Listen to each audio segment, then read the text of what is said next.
Vámonos al capítulo 3 del libro de Daniel. El Dios soberano que exalta. Es una historia, hermanos, que yo creo de las más icónicas en la escuela dominical. A nuestros pequeños nos gusta compartirles, ¿verdad?, cómo es que la fidelidad de los hijos de Dios trae grandes recompensas, y una de esas es experimentar el poder de Dios en la vida de sus hijos. Así que es lo que quiero que veamos, conociendo al Dios soberano que exalta. Quiero que recordar un poquito el contexto, ¿verdad? Estamos ya ahora sí en el puro exilio, donde inicia la disciplina de Dios en el pueblo de Israel. Los capítulos 1 y 2 ya vimos cómo llegaron Daniel y sus amigos en la primera deportación del rey Nabucodonosor.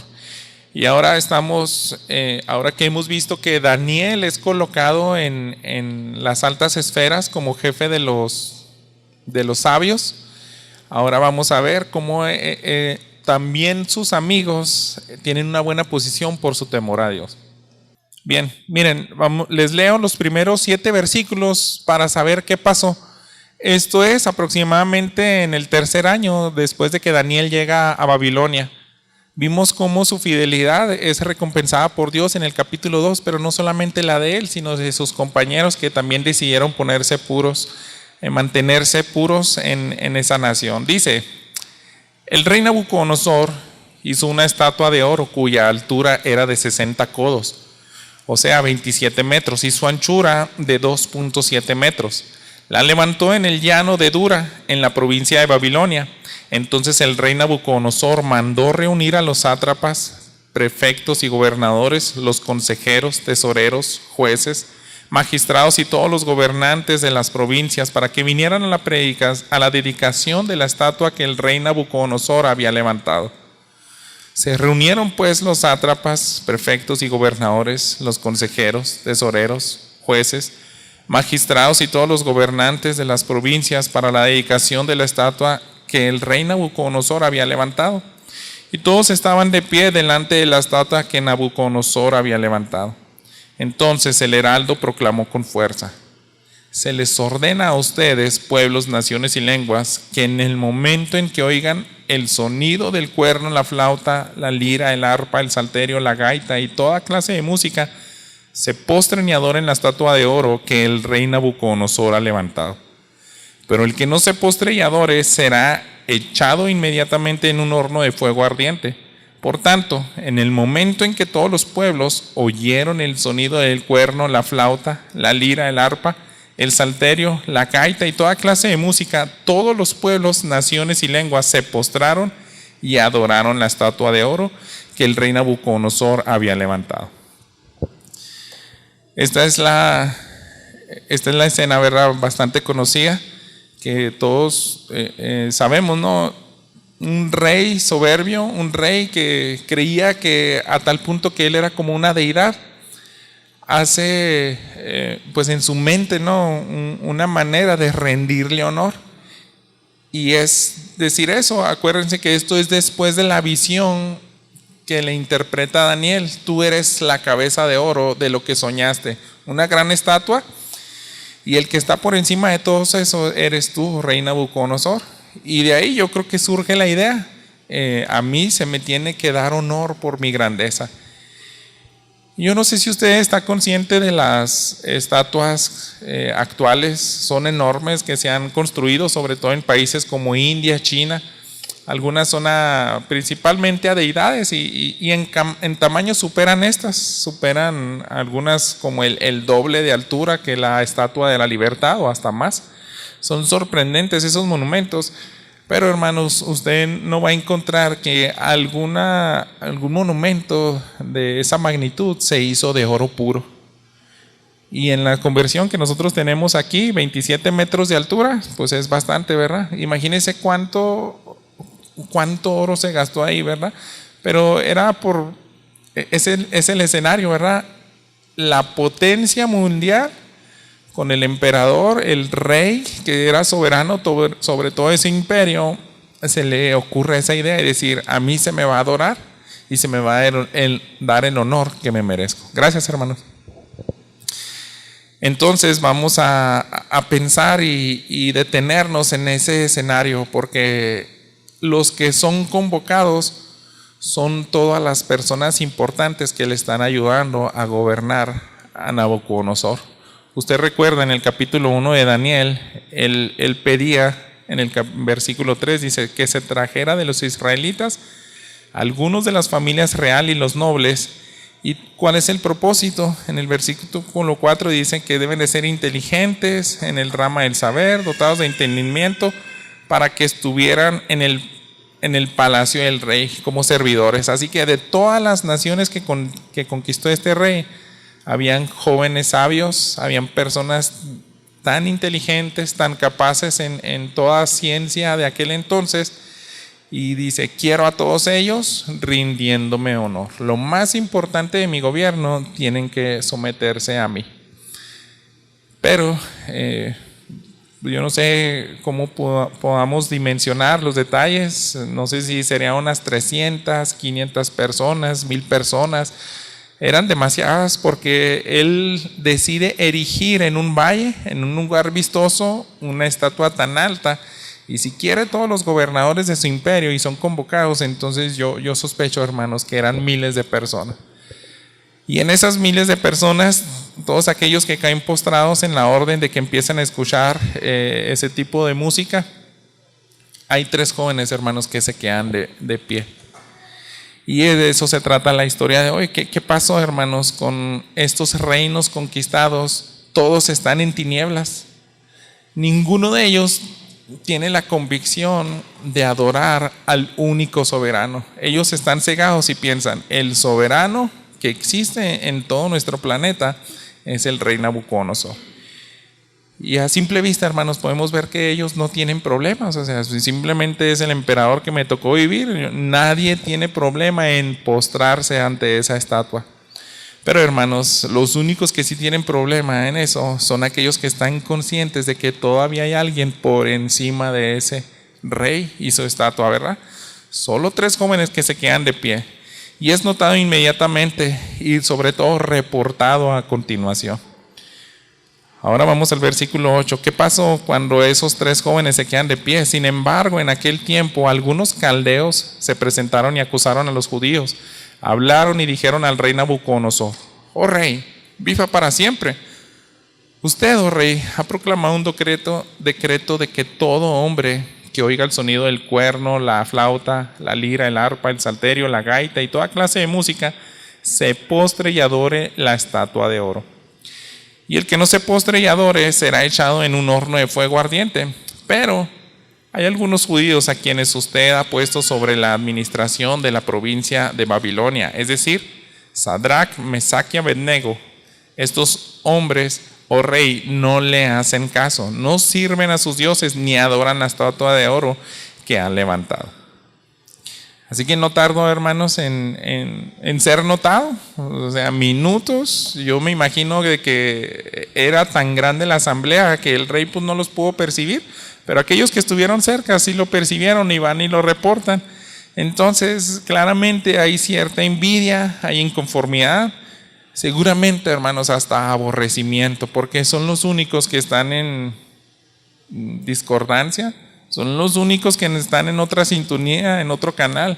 Los únicos que están luchando contra corriente.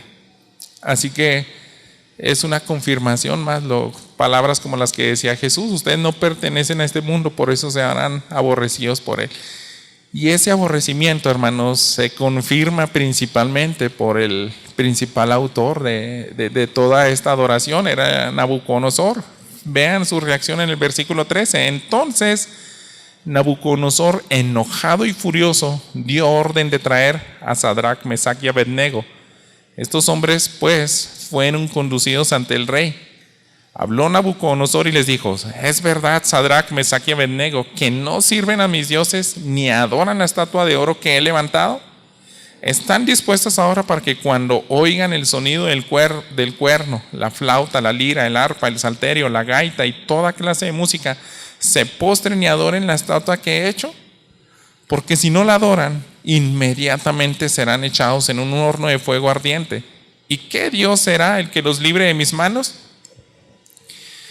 Piense cómo era esa escena, hermanos. Yo me imagino que tenía una vestidura espléndida este rey, una corona tan llamativa, tan llena de piedras, con sus guardias ahí al lado, un trono deslumbrante, y que el soberano de toda nación de ese entonces esté enojado contigo y te diga, está repitiendo exactamente el edicto que dio.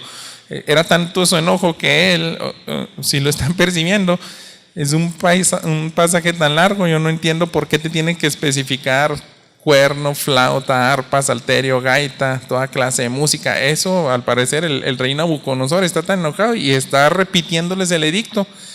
Entonces tiene que ser algo atemorizante y tiene que ser algo tan impresionante que cualquier hombre, hermano, se quedaría frío, se arrepentiría en ese momento porque ya conocen cuál es el poder de este rey. Él ha hecho amenazas pues desde inicios de su imperio, descuartizar a personas, desaparecerlas, meterlas en un horno de fuego, y ese tipo de poder que tenía este emperador, pues parece ser que a ellos no les preocupa en absoluto.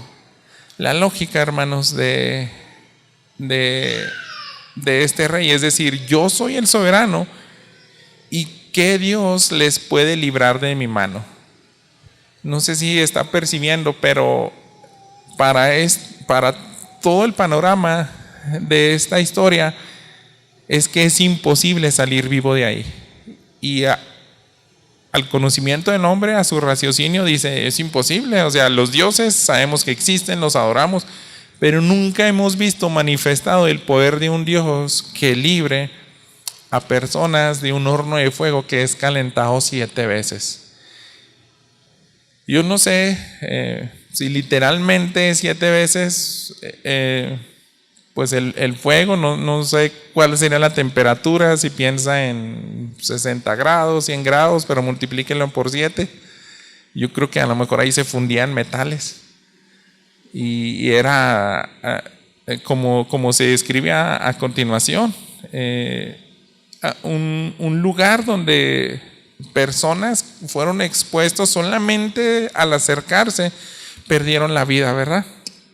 Pero bueno, de eso se trata. La lógica, hermanos, es que está en esta historia bien claro que nadie puede librar al mundo de la mano del soberano humano de ese entonces. Nadie puede librar del poder de Nabucodonosor aquel que él decidió que su vida va a terminar pues consumido, convertido, hecho cenizas en un horno así. Pero ¿qué pasó? Fíjese el versículo 16, continuando con la historia. Sadrach, Mesach y Abednego le respondieron al rey Nabucodonosor: ¿sabe qué? No necesitamos darle una respuesta acerca de este asunto. Ciertamente nuestro Dios, a quien servimos, puede librarnos del horno de fuego ardiente, y de su mano, oh rey, nos librará. Pero si no lo hace, ha de saber, oh rey, que no serviremos a sus dioses, ni adoraremos la estatua de oro que ha levantado. Es una respuesta tan desafiante, ¿verdad? Y es como con un denuedo de decir, aquí todas estas miles de personas le temen a usted, pero el temor que usted se merece no le llega ni a los talones al temor que nosotros tenemos a un soberano superior que usted. Y por más terrible e infernal que sea la amenaza, no va a minimizar en nosotros un temor mayor al que tenemos al Dios del universo. Entonces ellos están determinados, y al dar esta respuesta, que en la capacidad humana, en la lógica humana, ellos firmaron su sentencia de muerte. No hay nada que pueda librarlos de esta muerte. Y ellos están convencidos, dice, Dios sí nos puede librar, pero de todas formas nosotros estamos encomendando nuestras vidas a un Dios soberano, que ese Dios soberano va a decidir si nos libra ahí con vida Nosotros no tenemos duda que su poder es superior al de un rey enojado, un supremo. Pero, ¿qué creen? Nosotros no nos vamos a retractar, porque si Dios no nos libra, va a ser asunto de Él que su gloria sea pisoteada. Dios puede permitirlo. Si usted nos mata, va a decir, no, pues ese Dios de Israel no nos libró. Y pues ya es asunto de Dios. A lo mejor Él va a demostrar y desplegar su poder en el juicio final, cuando ya llame a todas las naciones y decir, sí existía el Rey del universo y tuvo paciencia y no se reveló en ese momento. Pero ¿qué tal si sí? ¿Qué tal si Dios sí manifiesta su poder y en ese momento quiere vindicar su gloria y decir, no, en esta nación donde piensan que hay un solo soberano, hay una potencia mundial, hay un rey que se cree Dios, yo estoy por encima de él? Y eso es lo que pasó, hermanos. Esta historia nos bendice mucho. Ahora pasa en el versículo 19. Entonces Nabucodonosor, ante esa respuesta, se llenó de furor, demudó su semblante contra Sadrach, Mesach y Abednego, reaccionó ordenando que calentaran el horno 7 veces más de lo acostumbrado, y mandó que algunos valientes guerreros de su ejército ataran a Sadrach, Mesach y Abednego y los echaran en el horno de fuego ardiente. Entonces estos hombres fueron atados y arrojados con sus mantos, sus túnicas, sus gorros y sus otras ropas en el horno del fuego ardiente. Como la orden del rey era apremiante y el horno había sido calentado excesivamente, la llama del fuego mató a los que habían alzado a Sadrach, Mesach y Abednego. Pero estos 3 hombres, Sadrach, Mesach y Abednego, cayeron atados en medio del horno de fuego ardiente. Y ahí tenemos esos 3 israelitas, estos 3 jóvenes que junto con Daniel, su amigo, decidieron no contaminarse con la comida del rey, no seguir en la corriente de ese mundo pagano. Dijeron, si aquí terminan nuestras vidas, pues adelante. Pero no nos vamos a ensuciar nuestra fe, no nos vamos a retractar, vamos a permanecer fieles delante de nuestro Dios. Y es de tanta bendición, ¿verdad?, que el mayor poder humano y diabólico se desató al máximo, hermanos, de lo peor que podemos nosotros contemplar a la capacidad humana. La tecnología de aquel entonces para torturar a una persona fue llevado al límite, y donde era improbable, no 100%, sino 1000%, que no iban a sobrevivir, porque los mismos que se acercaron para arrojarlos perdieron las vidas. Ahí, hermanos, Dios mostró su poder. Ellos rindieron a sus vidas al Dios soberano. Y este Dios soberano, hermanos, responde de la siguiente manera. Fíjese el versículo 24. Entonces el rey Nabucodonosor se espantó y, levantándose apresuradamente, preguntó a sus oficiales: ¿no eran 3 los hombres que echamos atados en medio del fuego? Así es, oh rey, respondieron ellos. Miren, respondió el rey, veo a 4 hombres sueltos que se pasean en medio del fuego sin sufrir daño alguno, y el aspecto del cuarto es semejante al de un hijo de los dioses. Entonces Nabucodonosor se acercó a la puerta del horno de fuego ardiente y dijo: Sadrach, Mesach y Abednego, siervos del Dios Altísimo, salgan y vengan acá. Entonces Sadrach, Mesach y Abednego salieron de en medio del fuego, y los sátrapas, los prefectos, los gobernadores y los altos oficiales del rey se reunieron para ver a estos hombres cómo el fuego no había tenido efecto alguno sobre sus cuerpos, ni el cabello de sus cabezas se había chamuscado, ni sus mantos había sufrido daño alguno, ni aun olor del fuego había quedado de ellos. Si usted notó, hermanos, es bien descriptivo este pasaje. Desde que los avientan, ¿por qué te tiene que dar detalles? Los aventaron con sus mantos, con sus ropas, hasta con sus sombreros. Y yo no sé qué nos imaginamos, ¿no? Pero su ropa espléndida, amarrados, y están ahí. Y dice, cuando salieron, esas ropas quedaron intactas. Era tan sorprendente que ni siquiera olían a llamas, a nada quemado, ni sus cabellos, o sea, era intacto. La protección de su Dios fue sorprendente, ¿verdad? Inigualable. Y esto, hermanos, es tan descriptivo de lo que el Dios todopoderoso puede hacer. Hay una cita, hermanos, que quiero que me acompañen, donde podemos ver constatada una promesa que algunos teólogos pudiéramos estar de acuerdo que tiene un contexto exclusivo para los hijos de Israel, pero sin pensar más allá de eso, no debemos de olvidar que Dios sigue siendo el mismo ayer, hoy y siempre, y su poder puede librar a quien sea. Y ellos hicieron válida una promesa que se encuentra en Isaías 43:2. Usted conoce este versículo. Cuando pases por las aguas, yo estaré contigo. Y si por los ríos, no te cubrirán. Y si cuando pases por el fuego, no te quemarás, ni la llama te abrazará. Ese es un texto, hermanos, que estaba, ¿qué será? Unos 200 años antes, profetizado por Isaías. Y después de estos siglos, unos jóvenes temerosos de Dios hicieron válida esa promesa. Significa que no quedó en una literatura poética, que decir, Dios le gusta escribir así porque es como para darte a entender que te va a proteger, pero no es literal. Y aquí, hermanos, vemos que fue literal. Y de manera sorprendente, ¿verdad? Porque es un horno calentado 7 veces más de lo normal y han sobrevivido estos jóvenes. Así que antes de avanzar, hermanos, solamente quiero hacer un breve paréntesis porque es necesario detenernos un poco y no olvidar de que hay promesas exclusivas y sobre todo están en el contexto de que estos jóvenes dijeron, si no lo hace Dios, si no nos libra, no nos vamos a retractar. Entonces, ellos están conscientes de que Dios los puede librar del peor de los peligros, pero si no lo hace, no pasa nada.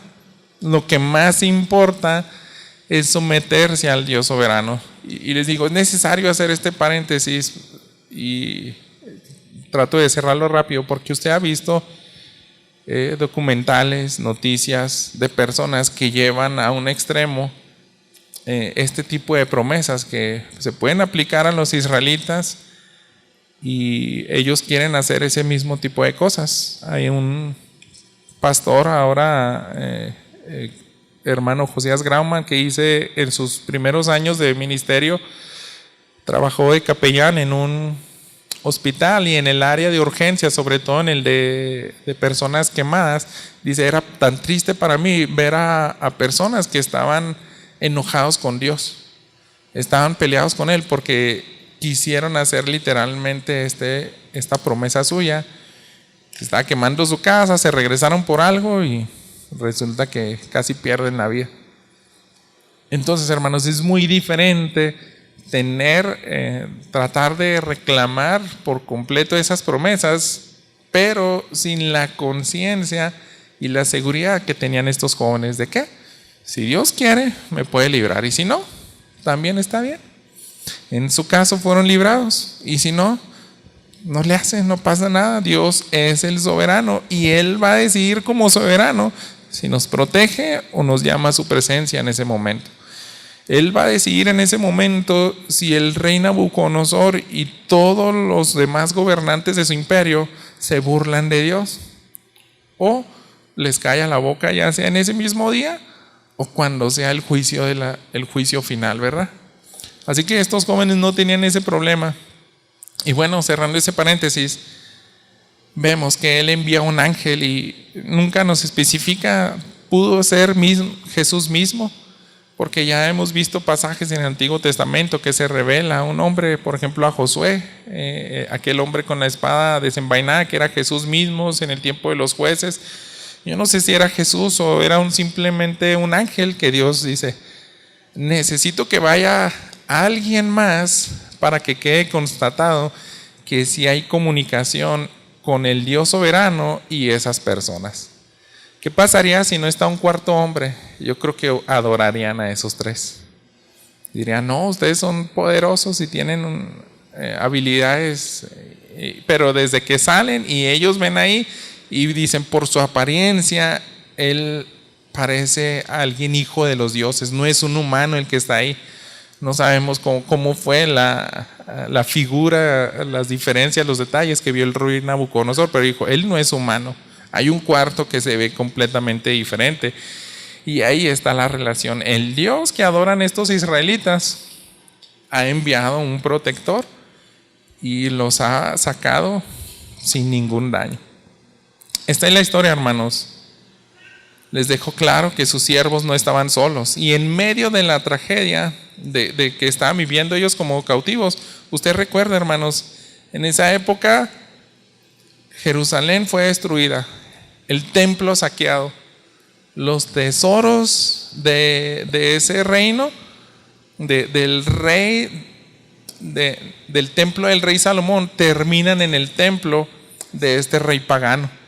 Y ahí en ese panorama donde todo vería desolador, los israelitas son desobedientes, destruyeron su ciudad.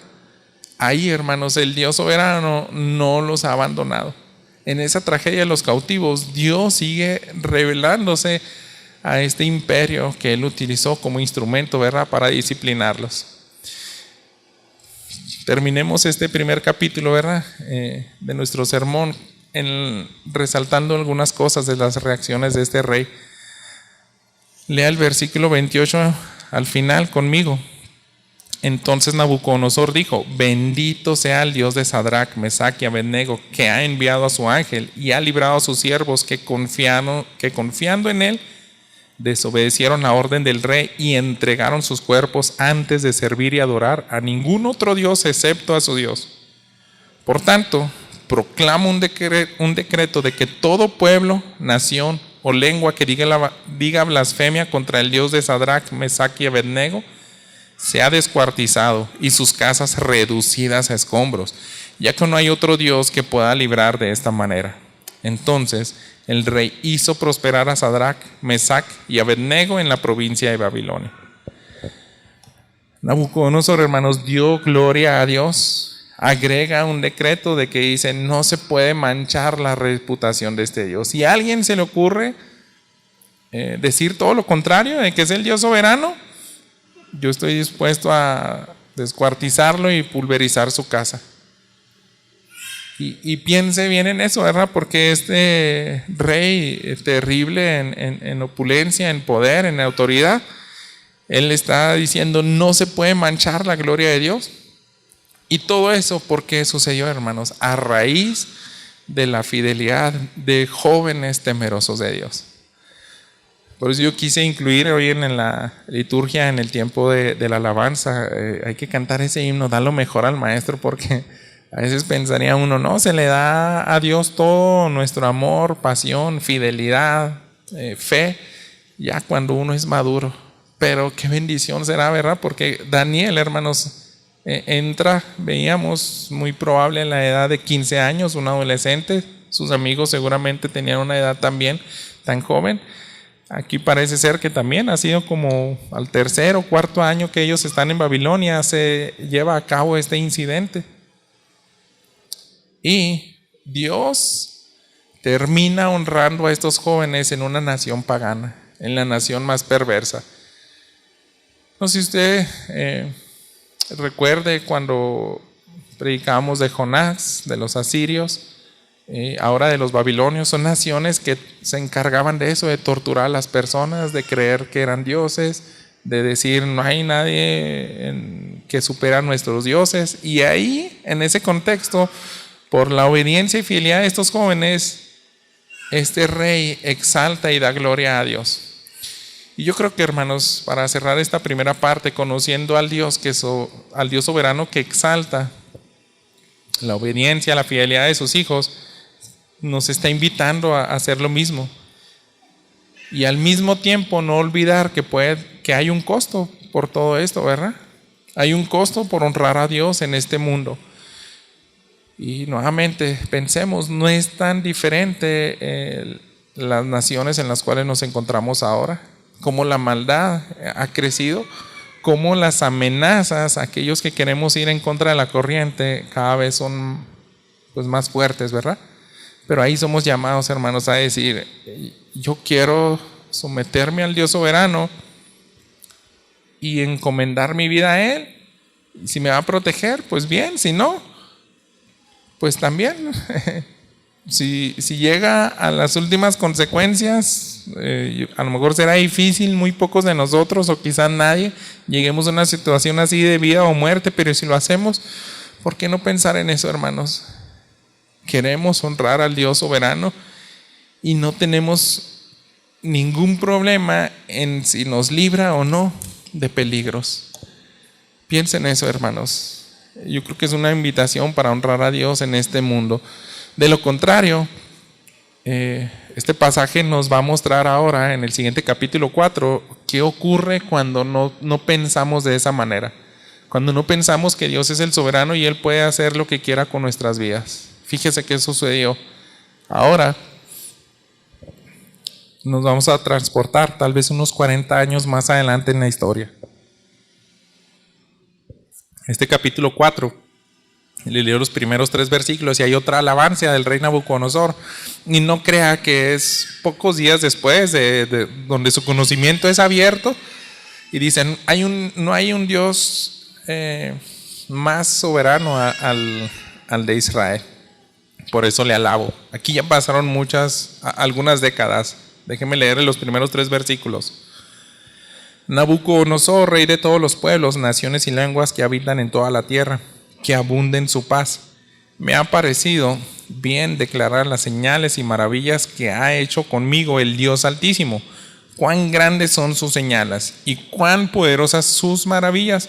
Su reino es un reino eterno y su dominio de generación en generación.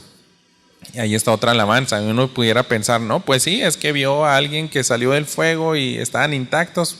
Está continuando con ese tipo de alabanzas, pero no, hermanos. Vamos a ver que al final del capítulo nos da una pauta para saber que pasaron décadas. A lo mejor Daniel tenía de 50 a 57 años cuando él interpreta lo que va a suceder aquí. Bueno, Nabucodonosor ha experimentado la humillación y la exaltación de Dios. En este capítulo Dios lo va a humillar, pero empieza reactando cuando le levanta de esa humillación y ahora le está alabando a Dios, porque dice, me repuso, ¿verdad? Él mismo ahora va a detallar y claramente va a decir que Dios hace lo que quiera y va a contar su historia. ¿Qué hizo Dios conmigo? ¿Por qué yo estoy exaltando a Dios? Porque yo estoy diciendo que Él es grande en señales, poderoso en maravillas. Porque Él está diciendo que su reino es un reino eterno y su dominio de generación en generación. Él se está humillando y diciendo, yo no soy el soberano ya. Vea el versículo 4 al 9. Yo, Nabucodonosor, estaba tranquilo en mi cama y próspero en mi palacio. Tuve un sueño que me hizo temblar y estas fantasías, estando en mi cama y las visiones de mi mente, me aterraron. Por lo cual di órdenes que trajeran delante de mí a todos los sabios de Babilonia para que me dieran a conocer la interpretación del sueño. Entonces vinieron los magos, los encantadores, los caldeos y los adivinos y les conté el sueño, pero no pudieron darme su interpretación. Pero al fin vino ante mí Daniel, cuyo nombre es Belsasar, como el nombre de mi Dios, en quien está el espíritu de los dioses santos, y yo le conté mi sueño. Oh Belsasar, jefe de los magos, ya que sé que en ti está el espíritu de los dioses santos y que ningún misterio te confunde, declárame las visiones del sueño que he visto y su interpretación. Así que así empieza este nuevo incidente, otro capítulo del rey Nabucodonosor. Es un sueño tan vívido, un sueño tan impresionante que se describe como el del capítulo 2, el sueño anterior de la estatua que vio, que era aterrador. Aquí dice también, vi algo aterrador. Y vemos, hermanos, que Daniel ha permanecido fiel quizá casi por 4 décadas, porque sigue siendo el jefe de los adivinos, de los más sabios de ese reino. Entonces ya se ha dejado claro en el capítulo 2 que Daniel se encontraba en sabiduría 10 veces mayor que todos, y sobre todo con esa habilidad que decían, no existe ningún hombre es capaz de adivinar sueños, y no solamente de adivinarlos, de interpretarlos. Entonces ya este rey va a la segura y dice, no, pues no sé si no estaba a la mano Daniel y les quiso dar chance a los que estaban ahí más en corto. Y como no pueden hacer absolutamente nada ahora ante esta visión, dice, pues voy con Daniel. El rey acude de nuevo a él. Nuevamente se trata de algo imposible, hermanos. Es algo imposible para el hombre. Este pasaje lo está dejando en claro, ¿verdad? ¿De qué se trata esas visiones? Fíjese el versículo 10 hasta el 18. Todo lo que vio este rey. Las visiones de mi mente que vi estando en mi cama fueron así. Vi un árbol en medio de la tierra, cuya altura era muy grande. El árbol creció y se hizo fuerte. Su copa se llegaba hasta el cielo y era visible desde los confines de la tierra. Su follaje era hermoso y su fruto abundante, y en él había alimento para todos. Debajo de él hallaba sombra las bestias del campo, las aves del cielo hacían morada en sus ramas, y de él alimentaba a todos los seres vivientes. En las visiones de mi mente que vi estando en mi cama había un vigilante, un santo, que descendió del cielo, clamando fuertemente dijo así: derriben el árbol, corten sus ramas, arranquen su follaje, desparramen su fruto, huyan las bestias que están debajo de él y las aves de sus ramas, pero dejen en la tierra el tocón con sus raíces, con ataduras de hierro y bronce entre la hierba del campo, que se empape con él el rocío del cielo y comparta con las bestias la hierba de la tierra. Se ha cambiado su corazón de hombre y sea le dado un corazón de bestia, y pasen sobre él 7 años. Esta sentencia es por decreto de los vigilantes y la orden es por decisión de los santos, con el fin de que sepan los vivientes que el Altísimo domina sobre el reino de los hombres y se lo da a quien lo place. Y pone sobre él al más humilde de los hombres. Este es el sueño que yo, el rey Nabucodonosor, he tenido. Y tú, Belsasar, dime su interpretación, ya que ninguno de los sabios de mi reino ha podido darme a conocer su interpretación. Pero tú puedes, porque el Espíritu de los dioses santos está en ti. Obviamente nosotros, pues la mayoría de los creyentes, si no es que todos, hemos oído hablar de esta historia. Y personas también que ni leen la Biblia, a lo mejor se les puede hacer familiar.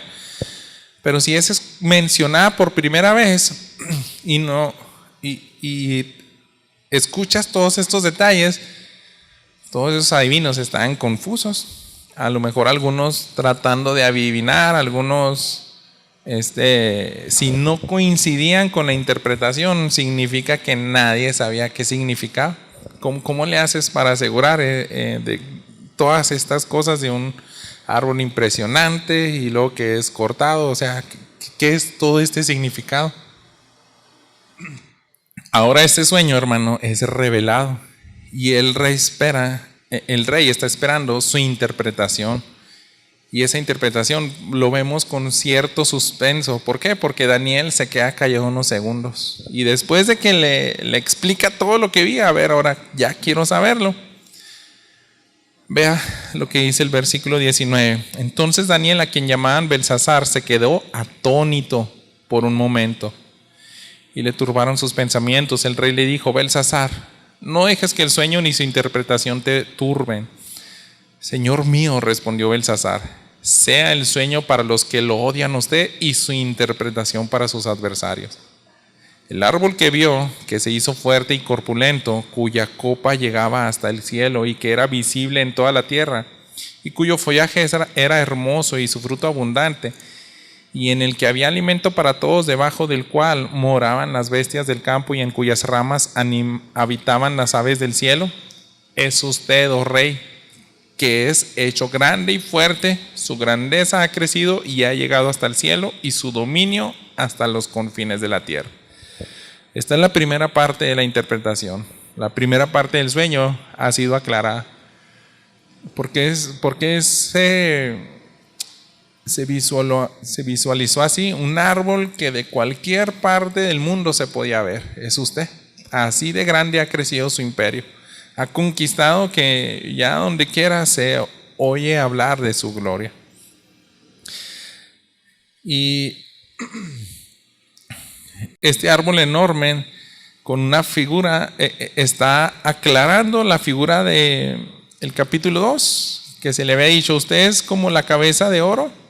Usted que también en el capítulo anterior, pues creía esa grandeza, hizo una estatua de oro, o sea, solamente está confirmando quién es usted. Pero, ¿qué hay además de esa visión? ¿Qué hay de todo lo demás que sucede? Y ahí es donde Daniel, ¿verdad? Como que tenía cierta reserva de declararle y empieza diciéndole, lo que viene es tan terrible que no se le deseó a lo mejor solamente a sus enemigos. ¿En qué consistía? Versículo 23. En cuanto al vigilante, al santo que el rey vio que descendía del cielo y decían, derriben el árbol y destrúyanlo, pero dejen el tocón con sus raíces en la tierra, con ataduras de hierro y bronce en la tierra del campo, y que se empape con el rocío del cielo, y que compartan con las bestias del campo hasta que pasen sobre él 7 años. Esta es la interpretación, oh rey, y este es el decreto del Altísimo que ha venido sobre mi Señor. Será usted echado de entre los hombres y su morada estará con las bestias del campo, y le darán hierba para comer como al ganado, y será empapado con el rocío del cielo, y 7 años pasarán sobre usted hasta que reconozca que el Altísimo domina sobre el reino de los hombres y que lo da a quien le place. Y en cuanto a la orden de dejar el tocón con las raíces del árbol, su reino le será firmado después de que usted reconozca que es el cielo el que gobierna. Por tanto, oh rey, que mi consejo le sea grato. Ponga fin a sus pecados haciendo justicia y a sus iniquidades, mostrando misericordia a los pobres. Quizás sea prolongada su prosperidad. Y ahí está, de nuevamente, ¿qué significa el resto de su visión? Hay un decreto, hay un vigilante, un guardián, o no sé, un ángel de Dios, y el énfasis es que ese vigilante dio un decreto. ¿De qué se trata ese decreto? Que viene del Altísimo y es para el hombre más poderoso y soberbio que existe en la tierra. Es usted. Tiene un cumplimiento exacto. 7 años y van a ser literales, y además también tiene una predicción de que va a ser restaurado, y sin duda eso va a suceder. Entonces, ahora que ya ha interpretado y le ha dicho, se refiere al Dios soberano, tiene una disciplina para usted y también tiene una restauración y se va a llevar al pie de la letra. Solamente resta darle un consejo. Yo creo que lo hice de manera personal o también de parte de Dios. Hay un consejo, pero hermanos, fíjense que no es una garantía. No es una garantía, porque le está diciendo, yo le sugiero, rey, que deje de hacer tantas iniquidades. Arrepiéntase, vuélvase a Dios y quizás, ¿por qué? Porque todavía estamos delante de un rey soberano. Ese mismo quizás, hermanos, me recuerda a lo mismo que vimos en el capítulo 3:18, la respuesta de esos jóvenes, ¿verdad? Cuando el rey Nabucodonosor los amenaza. Si Dios no lo hace, si no nos libra, es igual, es un quizás, sigue siendo soberano Dios. Si usted se arrepiente, quizás, porque Dios va a seguir siendo soberano. Ahora viene el relato, hermanos, del cumplimiento de ese sueño. Y es exacto. Está llevándose al pie de la letra a todo lo predicho. Fíjese en los versículos 28 en delante. Todo esto le sucedió al rey Nabucodonosor. Así al pie de la letra. Y aquí se describe, versículo 29, 12 meses después, al siguiente año, paseándose por la azotea del palacio real de Babilonia, el rey reflexionó y dijo, ¿no es esta la gran Babilonia que yo he edificado como residencia real con la fuerza de mi poder y para gloria de mi majestad? Aún estaba la palabra en la boca del rey cuando una voz vino del cielo. Rey Nabucodonosor, a ti se te declara, el reino te ha sido quitado y serás echado de entre los hombres y tu morada estará con las bestias del campo. Te darán hierba para comer como el ganado y 7 años pasarán sobre ti hasta que reconozcas que el Altísimo domina sobre el reino de los hombres y que lo da a quien le place. En aquel mismo instante se cumplió la palabra acerca de Nabucodonosor. Fue echado de entre los hombres, comía hierba como el ganado y su cuerpo se empapó con el rocío del cielo hasta que sus cabellos crecieron como las plumas de las águilas y sus uñas como las de las aves. Y esta imagen, hermanos, es impresionante, ¿verdad? Pues 7 años, nosotros hemos visto vagabundos así, ¿verdad? Ya el pelo tan largo, lo que le decimos rastas, sin bañarse, tienen ya todo enmarañado. Así terminó ese rey, o sea, con una mente de bestia. Y 7 años viviendo así, o sea, sin perder la vida, pues era, no sé, lo más parecido a lo que nos pinta Hollywood, ¿no? Un cavernícola, ya sin razonamiento y con un aspecto tan impresionante, ¿verdad? Y ahí lo tenían como, yo me imagino, ¿no? Ahí, pues ese rey, le hicieron un corral ahí en el palacio y ahí aviéntenle comida ahí de vez en cuando. Eso pasó por 7 años. 7 años, hermanos, es bastante. Yo no sé qué pensarían los que se quedaron a cargo ahí. De repente lo oían hacer ruido, se les olvidó que era rey. Nadie pensaría que volvería a recobrar el entendimiento. Y de pronto un día yo creo que se aparece en la puerta del palacio, sobrio, y diciendo: tengo algo tan importante que decir. Lo más impresionante que me ha pasado en mi vida, lo tengo que dar a conocer. ¿Y de qué se trataba, hermanos? De reconocer la gloria de Dios. Ese corazón de hombre tan perverso fue humillado. ¿Y por qué, hermanos? Nosotros vemos esa soberbia. Retroceda al capítulo 3, en el versículo 18. ¿Qué se le había dicho en esa visión de la imagen de oro? Capítulo 2, versículo 37. Le dijo Daniel: donde quiera que habiten los hijos de los hombres, las bestias del campo o las aves del cielo, Él los ha entregado en su mano y lo ha hecho soberano de todos ellos. Usted es la cabeza de oro. Cuando Daniel le dice: todo lo que tienes, toda esta opulencia, toda esta potencia y soberanía se te dio. Todo esto se te dio. ¿Y dónde empezó la humillación? Porque dice, él estaba en el palacio y él dijo: yo lo construí. Todavía ni terminaba de decir esa frase donde se le transforma su mente, su corazón al de una bestia. Así que el hombre más soberbio es humillado. El rey más poderoso de todo el mundo termina como una bestia. Pero ahora que ya vuelve en sí, tiene que dar algo importante. Fíjese cómo termina el capítulo desde el versículo 34 al final. Pero al fin de los días, yo, Nabucodonosor, alcé mis ojos al cielo y recobré mi razón.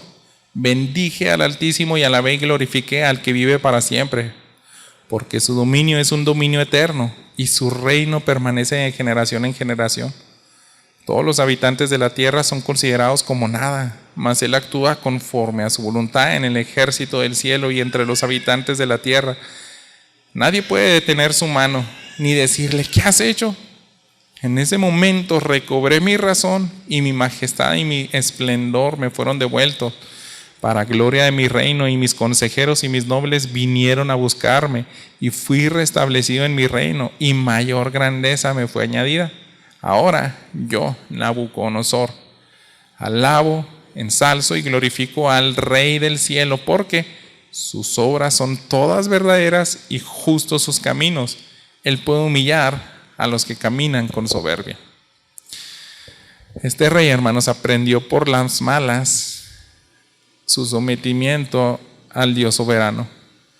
Ese concepto de que solamente hay un soberano lo aprendió por un camino tan difícil, ¿verdad?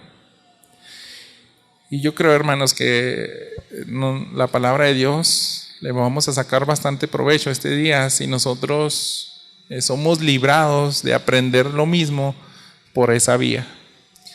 Y que esa sea nuestra oración, ¿verdad? Que Dios nos libre de aprender de una manera tan difícil, ¿verdad? De que hay un Dios soberano.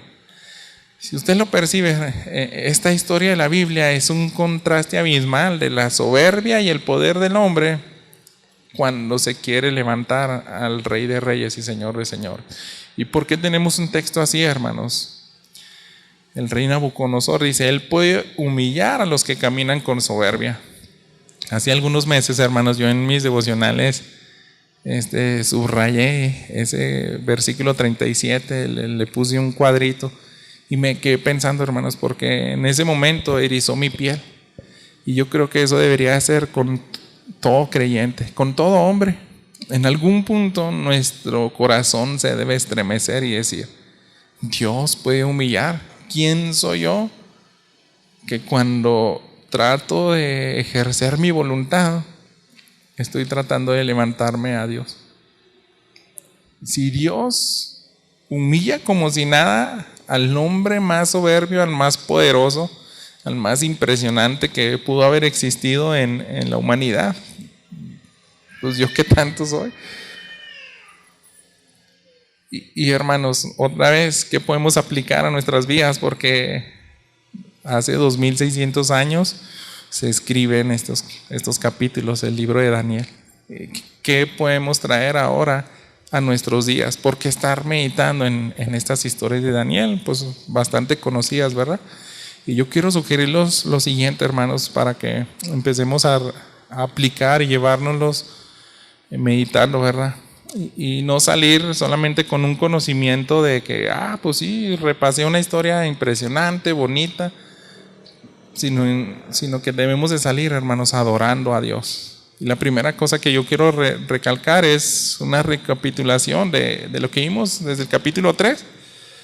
Nosotros, hermanos, podemos ser de bendición como aquellos 3 jóvenes por medio de tu temor y tu fidelidad a Dios. Tú y yo estamos llamados a hacer exactamente lo mismo, confiar en el Dios soberano y demostrarle a los demás que Él es digno de hacer con nuestras vidas lo que Él quiera. Vamos a hacer como un sacrificio para Él. No te vayas de aquí sin considerar eso. O también, hermanos, como ahora lo vimos con Daniel, tú puedes ser de bendición como Daniel si poseyeras más de la sabiduría de Dios, porque nosotros tenemos el Espíritu Santo. Y si vamos continuamente a la palabra de Dios, como dice el libro de Proverbios, vamos a adquirir el temor de Jehová, la sabiduría, y vamos a ser punto de referencia a las demás personas. Nosotros deberíamos de ser también como un Daniel, aunque no seamos a ese nivel de andar interpretando sueños, pero sí a decir, oye, él sí da consejos sabios, donde todo el mundo nos está diciendo puras tonterías de cómo tener un matrimonio que honre a Dios, cómo ser un trabajador distinto, cómo ser un ciudadano responsable, y póngale todo lo que sea, un alumno honesto. En los hijos de Dios encontramos sabiduría de qué hacer en los momentos donde algunos tienen tantas opiniones pero les llevan al fracaso. Yo creo que también somos llamados a ser como Daniel y ser bendición y pedir la sabiduría de lo alto para bendecir a los demás, ¿verdad? Nadie, hermanos, puede librarse de la humillación de Dios si anda con soberbia, porque este capítulo a lo mejor usted pudiera pensar se refiere para los impíos, aquellos que no tienen temor de Dios, pero Dios también lidia así con sus hijos. Nosotros no nos escapamos también de una disciplina y llamar la atención, ser llamados en atención de Dios. Quiero llevarlos a una última cita. Me estaba recordando la historia de un rey, se encuentra en Segunda de Crónicas, capítulo 26, si usted me quiere acompañar ahí. Es tan impresionante cómo empieza el reinado de Usías, un rey tan piadoso. Y usted lo va a leer los primeros versículos y va a decir, es impresionante, este rey parecía que superó a Salomón. Para que se dé una idea, superó a Salomón en cuanto a su tecnología y a su ejército. En sabiduría, ¿no? Pero en todo lo demás yo pienso que sí. Y de eso se trata, está describiendo el esplendor de este rey. Vea el versículo 5. Persistió este rey Usías en buscar a Dios durante los días de Zacarías, quien tenía entendimiento por medio de la visión de Dios. Y mientras buscó al Señor, Dios lo prosperó. Era un Dios, era un rey bueno, hermanos, era temeroso de Dios, era hijo de Dios. Pero dice, mientras buscó a Dios, el Señor lo prosperó. ¿Por qué? Porque sus años finales no fueron tan gratos. Si usted avanza al versículo 16, después de que narra su grandeza y todo lo que Dios le había bendecido, fíjese en lo que termina. Pero cuando llegó a ser fuerte, su corazón se hizo tan orgulloso que obró corruptamente y fue infiel al Señor su Dios, pues entró al templo del Señor para quemar incienso sobre el altar del incienso. Entonces el sacerdote Azarías entró tras él y con él 80 sacerdotes del Señor, hombres valientes, y se opusieron al rey Usías y le dijeron: no le corresponde a usted, Usías, quemar incienso al Señor, sino a sacerdotes hijos de Aarón, que son consagrados para quemar incienso. Salga del santuario, porque usted ha sido infiel y no recibirá honra del Señor Dios. Pero Usías, con un incensario en su mano para quemar incienso, se llenó de ira, y mientras estaba enojado contra el sacerdote, la lepra le brotó en la frente delante de los sacerdotes en la casa del Señor, junto al altar del incienso. Y el sumo sacerdote Azarías y todos los sacerdotes lo miraron, y él tenía lepra en la frente, y lo hicieron salir de ahí deprisa. Y también él mismo se apresuró a salir, porque el Señor lo había herido. El rey Usías quedó leproso hasta el día de su muerte, y habitó en una casa separada, ya que era leproso, porque fue excluido de la casa del Señor. Al ver estos relatos, hermanos, ¿qué nos dice? Dios es soberano para con sus hijos o no sean sus hijos. Él gobierna. Él también humilla a quien trata de ser soberbio, ¿verdad? Y tener historias así como las de Daniel es de recordar, es decir, yo, aunque no tenga ese poder, quiero ser el soberano también. En medio de tantos pasajes que tenemos aquí en la Biblia, yo creo que también somos llamados a apropiarnos de alguna manera y pedirle a Dios que nos conceda en cierta manera vivir algo así como esto. Es decir, yo quiero tener un temor y exaltarte así como te hizo Nabucodonosor, y ojalá que no sean por las malas. Quiero tener la misma conciencia de todo lo que él se atrevía a afirmar, como lo vimos, ¿verdad? Quiero regresar a los primeros versículos de Daniel 4. ¿Por qué inicia así este capítulo, hermanos? ¿Y por qué nosotros, los hijos de Dios? Yo creo que debiéramos decir estas palabras con la misma convicción que la dijo este rey después de 7 años de andar siendo humillado, ¿verdad? Hasta lo más bajo. Él dice en el versículo 3: me ha parecido declarar las señales y maravillas que ha hecho conmigo el Dios Altísimo. Cuán grandes son sus señales, cuán poderosas sus maravillas. Su reino es un reino eterno y su dominio de generación en generación. Cada uno de nosotros deberíamos de ser capaces de decir estas declaraciones, pero con una convicción, hermanos, que sintamos paz. Es decir, otra vez estamos tal vez cerca de las elecciones y ningún partido pinta para que mejore el país, pero aún en un reino así que parece que todo está empeorando, yo quiero confiar en que Dios sigue siendo soberano. No olvides, hermano, toda la Biblia se trata de Dios. Tal vez tú hayas leído estas historias y resaltado a Daniel y a sus amigos siendo librados de un horno de fuego, a Daniel interpretando un sueño. Y es triste porque la misma literatura cristiana a veces resalta eso. Déjenme decirle que yo tengo un comentario del libro de Daniel y se llama El triunfo de los fieles. Yo pienso, hasta el mismo título no lo he terminado de leer, o sea, lo he estado hojeando conforme avanzo en las predicaciones, pero el mismo título yo creo que deshonra a Dios. Yo no sé si a veces las editoriales te los cambian porque dice, eso no va a vender. Mejor ponle El triunfo de los fieles, porque queremos que se lo apropie el hombre y decir, yo puedo triunfar y agrégale en Dios. Pero no, hermanos, el libro de Daniel siempre se va a tratar del Dios soberano.